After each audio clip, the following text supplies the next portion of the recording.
Welcome to ஐனி kitchen. இன்னைக்கு நம்ம வீட்டிலேயே மணல் மணலான நெய் எப்படி செய்யுதுன்னு சொல்லி பார்க்கலாம் வாங்க. 500 கிராம் அன்சால்டட் பட்டர் எடுத்திருக்கோம். இது மெல்ட் ஆகிற வரைக்கும் நம்ம வெயிட் பண்ணலாம். இந்த ரெசிபி செய்யும் போது பட்டர் போட்டோம் இல்லையா, அதிலிருந்து நெய் வர வரைக்குமே நீங்கள் லோ ஃப்ளேமில் வச்சே தான் நீங்கள் ரெடி பண்ணணும்.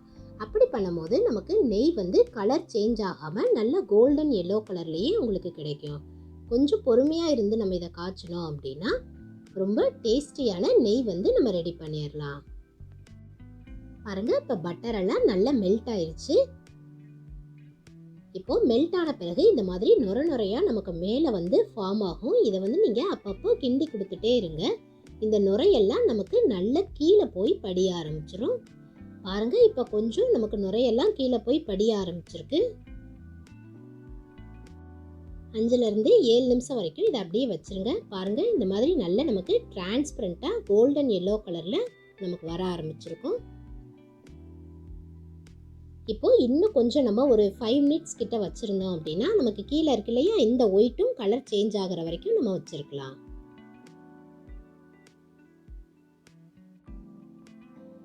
பாருங்க, நல்ல கோல்டன் எல்லோ கலர்ல நமக்கு நெய் கிடைச்சிருக்கு. இதுதான் கரெக்டான ஸ்டேஜ். நமக்கு திரும்பவும் இந்த ஒயிட் கலர்ல நுர நுரையா ஃபார்ம் ஆகுது இல்லையா, இந்த இடத்துல நீங்க கொஞ்சமா கருவேப்பிலையை போட்டுட்டு அடுப்பை இந்த இடத்துல ஆஃப் பண்ணிருங்க.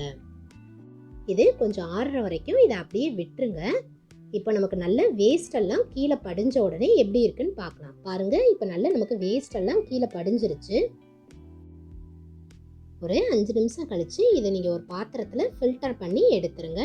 பாருங்க, கோல்டன் எல்லோ கலர்ல நமக்கு இப்போ நெய் ரெடி ஆயிருக்கு. இதோட வேஸ்ட் எல்லாம் நமக்கு கீழே தங்கிருச்சு. இதை ஓவர் நைட் அப்படியே விட்டுருங்க. மார்னிங் எடுத்து பார்க்கும்போது உங்களுக்கு கடைகள்ல எல்லாம் கிடைக்கும் இல்லையா, அந்த மாதிரியான ஒரு மணல் மணலான நெய் நமக்கு கிடைக்கும். பாருங்க, நமக்கு இப்போ நல்ல நெய் ரெடி ஆயிடுச்சு. நல்ல வாசமான டேஸ்டியான நெய் நம்ம வீட்லயே ரெடி பண்ணிட்டோம். இதே மாதிரியே நீங்களும் உங்க வீட்டில் செஞ்சு பாருங்க. உங்களுக்கு இந்த வீடியோ பிடிச்சிருந்துச்சுன்னா ஐனி கிச்சனுக்கு சப்ஸ்கிரைப் பண்ணுங்க. தேங்க்ஸ் ஃபார் வாட்சிங்.